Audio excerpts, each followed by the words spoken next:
Hai Sobat Rista, balik lagi dengan gua Okta. Di video kali ini nih gua mau kasih tahu 4 alasan kenapa motor listrik di Indonesia nih belum se-booming mobil listrik. Padahal nih ya, kalau kita lihat mobil listrik yang Hyundai Ioniq 5 lah ya. Gua kemarin tanya-tanya kan di IMS, itu dia bilang katanya inden bisa sampai 1 tahun. Nah, gue bingung nih kenapa motor listrik kok harganya puluhan juta, bahkan ada yang di under 10 juta nih. Lebih murah bahkan dari bensin, tapi kok masih belum booming ya. So ini menurut gue nih ada 4 alasan kenapa motor listrik belum booming banget nih di Indonesia. Alasan yang pertama nih yang pastinya jarak. Kalau misalnya kita berkaca nih ya sama mobil tuh udah bisa sampai 300 sampai 500 km. Sedangkan kalau motor listrik sendiri itu cuman ya 60 sampai 100 lah. Itu aja harganya, kalau yang 100 udah sampai 30 jutaan. Nah, yang kalau 60 kilometer atau 50 kilometer itu harganya ya 10 jutaan. Nah, ini nih masih kendala di jarak, karena untuk 60 kilometer untuk Gojek atau Grab aja itu nggak bisa digunain untuk jarak tempuh untuk sehari. Selain jarak tempuh juga ini masalah hujan kalau misalnya, atau banjir lah kita bisa bilang. Kalau orang Indo nih masih berpikiran, ini kalau misalnya pakai motor listrik kalau hujan itu tuh kesetrum apa enggak ya? Terus kalau banjir langsung mati apa enggak? Nah, itu gue bisa buktiin sendiri. Kalian bisa nonton di video gue lainnya nih di atas nih, kalian bisa lihat. Kalian klik aja, itu gue cobain motor listrik pas saat hujan. Alasan yang kedua, subsidi. Kenapa gue bilang subsidi ini? Karena subsidi sampai sekarang masih belum jelas, tetapi udah banyak nih di berita-berita. Opung Luhut lah ya udah bilang katanya subsidi motor konversi 4 juta, terus habis itu motor listrik bisa sampai 7 juta. Ya tapi sampai sekarang masih belum jelas, buktinya masih belum keluar sama sekali. Ya kalau kita lihat orang yang memakai motor biasa itu jadi di kalangan menengah ke bawah. Jadi menurut gue ini poin ini nih sangat mereka tunggu-tunggu, karena 7 juta untuk motor listrik atau 4 juta untuk motor konversi itu banyak banget cuy. Nah, ini kita sebagai tukar pikiran aja ya, kalau misalnya BPJS nih, BPJS itu sebenarnya ada yang gratis, ada yang berbayar. Nah, kalau yang gratis itu harus kasih surat gitu, surat keterangan tidak mampu. Nah, itu baru keluar tuh BPJS-nya. Nah, yang gua takutin ini subsidi 4 juta atau 7 jutanya itu harus ada surat keterangan tidak mampunya itu. Nah, itu tuh yang gua takutin, tapi moga-moga nggak ada yang kayak gitu ya. Ini hanya opini gua aja.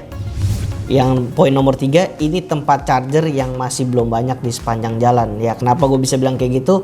Ya karena motor listrik itu hanya 60 kilo ya. 60 kilo itu untuk Gojek atau Grab. Kalau misalnya dia, gue beli aja dah motor listrik nih, cuma 60 kilo. Sedangkan gue tanya-tanya sama tukang Gojek, itu kira-kira sehari mereka tuh bisa sampai 100 kilo atau sampai 120 kilo.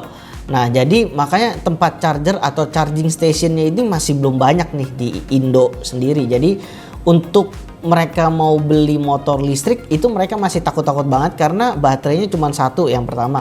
Sedangkan kalau misalnya ada dapat 2 baterai nih, harganya udah 30 jutaan. Nah, jadi ini tempat charging station dan fast chargingnya itu harus banget menurut gue. Ini poin yang 3 ini sangat penting banget. Nah, ini yang di poin ketiga nih gue juga ada contoh nih. Ini juga lucu sih menurut gue, karena ada salah satu customer gue, dia beli motor VR Q1. Nah, motor VR Q1 nya ini dia cuman buat kayak misalnya jalan-jalan di komplek gitulah. Nah, gue lihat histori pembeliannya ini dia udah sekitar 1,5 bulan lebih. Nah, terus dia tiba-tiba chat gue, kok ini katanya motor listriknya nggak bisa jalan, mati total, tapi buat starter sih bisa. Nah, gue bingung dong, kok kenapa bisa dia nggak nyala sedangkan baru 1,5 bulan. Nah, ternyata singkat ceritanya motor listriknya itu lupa di charger sama dia sampai 1,5 bulan. Nah, kalian bisa bayangin, ini untung matinya di rumah. Coba kalian bayangin kalau matinya di tengah jalan, apa nggak jadi PR? Nah, makanya ini gue bilang tempat charging station yang fast charging di beberapa titik itu sangat penting. Makanya di poin ketiga ini sangat penting banget menurut gua. Untuk poin keempat, ini urus surat-suratnya masih ribet lah atau lama. Ya kalau poin pertamanya udah bisa, poin kedua, poin ketiga udah keluar semua. Nah, ini yang poin keempat, yang terakhir sih yang menurut gua. Kenapa gue bisa bilang gitu? Kalau misalnya contoh kita udah beli nih hari ini motor listriknya, ya pasti kan kita mau cepat-cepat untuk pakai ya. Dan kalau misalnya kita udah beli terus nunggu 1 bulan untuk keluar plat nomor, STNK dan lain-lain kan mubazir banget ya sebulan itu ya.